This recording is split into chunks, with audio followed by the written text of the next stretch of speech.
Hello and welcome to my walkthrough of my Divergent Dauntless game level part 2. Since part 1 I have created more models and their textures. I created models mainly in 3ds Max, but I also use ZBrush for some models. For the texture maps, I use Photoshop to create the diffuse, alpha and specular maps for each model. On the other hand, I use XNormal software to create the normal maps of each model.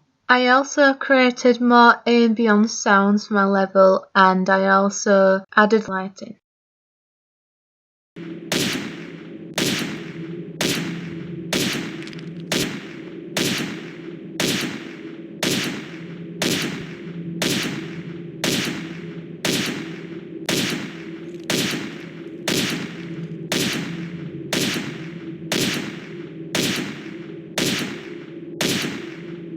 To develop the overall aesthetic, I added vertical light yellow fluorescent strip lights onto the walls and a skylight through the hole above the net in the net room. In the stairwells, I added red point lights, one on the ceiling and a few spread around the walls.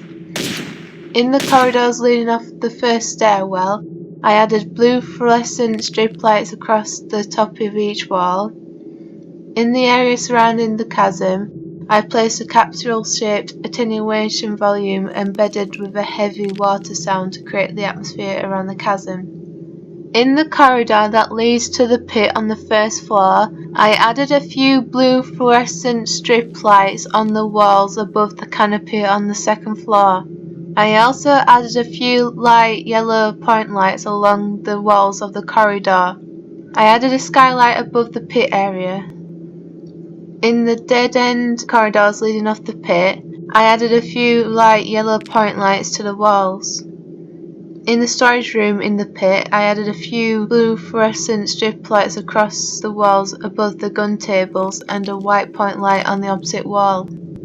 In the dinner hall, I added a skylight above the glass ceiling and a few white point lights placed onto the side of the balcony.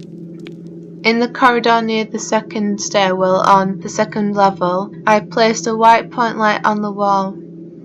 In the corridors and rooms on the 3 floors at the end of the level, I placed white point lights to make those areas more visible. On the top 2 floors at the end of the level, I placed a cube-shaped attenuation volume next to the doorway that leads back to the pit area. This is embedded with a heart-beating ambient sound that I created.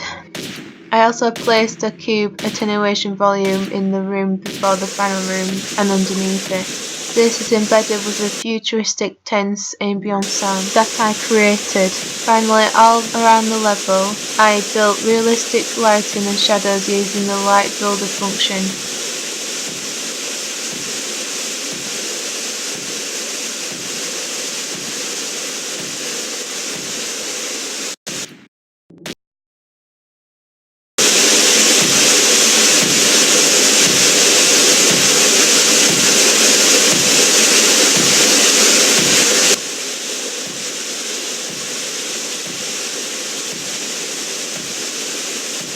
During the second part of the year, I have purely focused on the aesthetic as well as assets and their textures. This means I've only done some technical developments and design improvements since the first part of the year.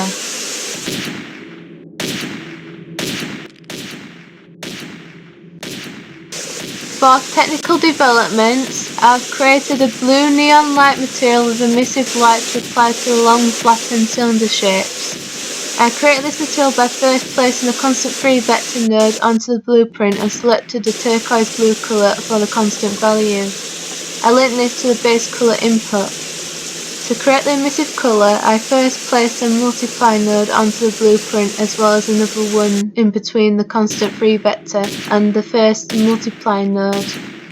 I connected the first multiply node with the node next to the first multiply node and linked them together. I set the default value at 10 and named the node emissive strength. Next to the second multiply node, I placed a constant node and set the value to 5, then linked up to the multiply node. Finally, I linked the second multiply node to the constant free vector. I used the same method creating the light yellow light texture. I also created most of the ambient sounds myself from the sounds I have added in the second half of the year. The first sound I created was the Dauntless tension ambience. I created this using the GarageBand app on the iPad. I started by producing the heartbeat rhythm using the sequence bass instrument. Then I increased the track volume to 90% and the echo as well as the reverb level to 50% on the mixing screen. I added the remix vocal warp FX03 loop to the mixing screen. I changed this loop's volume to 20%, the echo level to 40%, and the reverb level to 30%. Finally, I added the remix reverse vocal FX loop to the mixing screen. I changed the track volume to 30%, the echo level to 40%, and the reverb level to 25%. For the Divergent Rebellion ambient sound, I also created this in GarageBand. I started by creating the quiet ambientic rhythm by using the Solar Sailor instrument. Then I placed it onto the mixing screen. I set its track volume to 70%, the echo level to 20%, and the reverb level to 25%. After that, I added the remix vocal warp FX03 loop onto the mixing screen. I set the loop's volume to 45% and everything else is to nothing. Finally, I added the remix reverse vocal FX loop onto the mixing screen. I set the loop's volume to 55% and everything else is at 0. The reason why I added the same background loops to both these sounds is because then they can crossfade to each other when crossing the set boundaries within the level.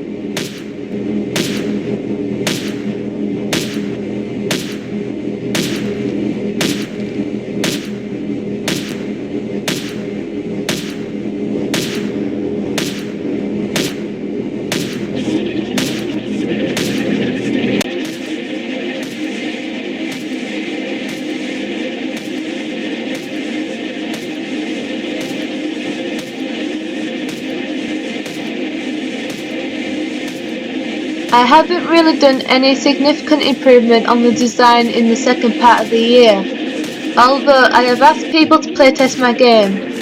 The results I received are that the controls are physically difficult to use to novice and disabled users, and they didn't understand the overall goal of the game if they haven't watched the film, as well as had difficulty knowing where to go.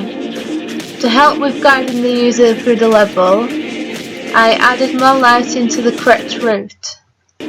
Another issue I had with the design was the infinite amount of projectiles that I produce when all the gun turrets are active and not all of them destroy themselves. This caused the program to crash. The only temporary solution I managed to find was to disable most of them before I played the game.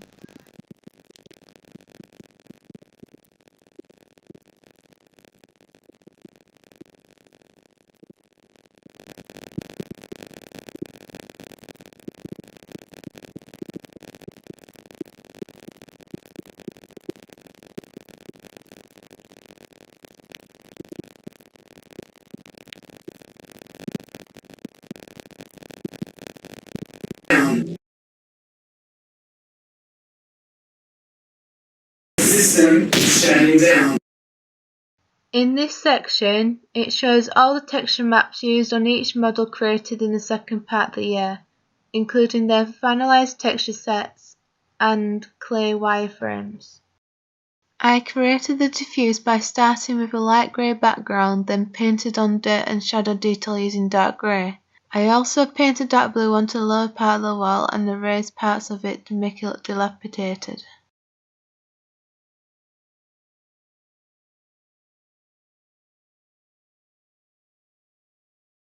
I created the diffuse by starting with a light grey background, then painted the outlines of the bricks in medium grey. I also painted on the dirt detail in medium grey.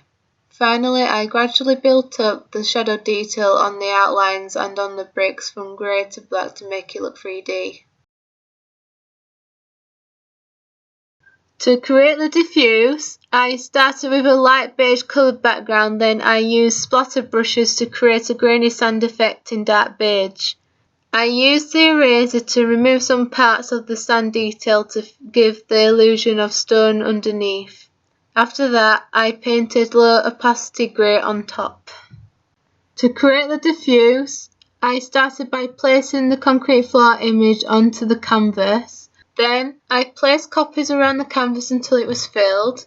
After that, I used the clone stamp tool to blend all the copies of the image together and painted shadowing around the edges of the texture in grey. Here is the clay wireframe of the Dauntless bench. I created this model in 3ds Max. I created the diffuse by first placing the stainless steel texture onto the canvas. I placed copies of the steel texture on the canvas until it's completely covered. Then I added a slight opaque grey layer. After that, I painted the shadows and highlights as well as damaged details onto the texture using the UV guidelines. Here is the clay wireframe of the stairs landing on the lower part of the stairs. I created this model in 3ds Max. I created the diffuse by first placing the stainless steel texture onto the canvas. Then I placed copies of the steel texture on the canvas until it's completely covered, apart from the top right corner and middle right. After that, I placed the metal mesh texture onto the canvas. I removed the unwanted parts of the mesh texture by using the polygonal lasso tool. Then I placed the edited mesh texture in the place on the top right corner of the canvas and duplicated it for the space on the middle right.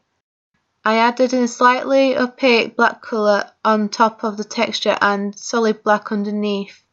I used the eraser to make the top slightly opaque black layer slightly more lighter in the metal mesh parts of the texture.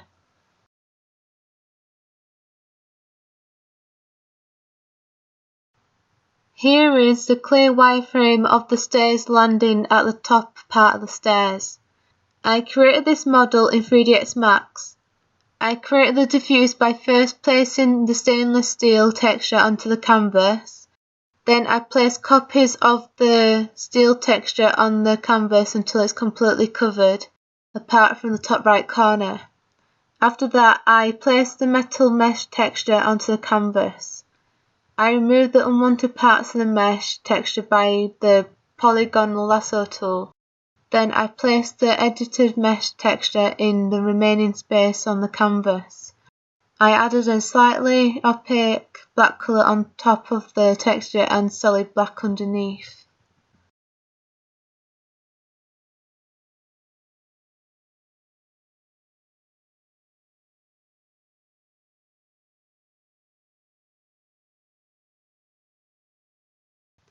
Here is the clay wireframe of the metal stairs.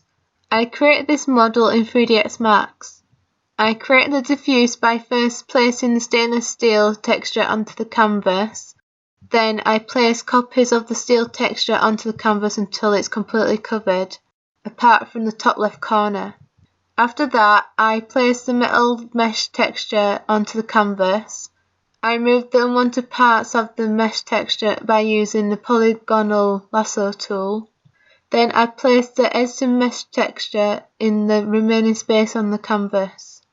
I added a slightly opaque black colour on top of the texture and solid black underneath.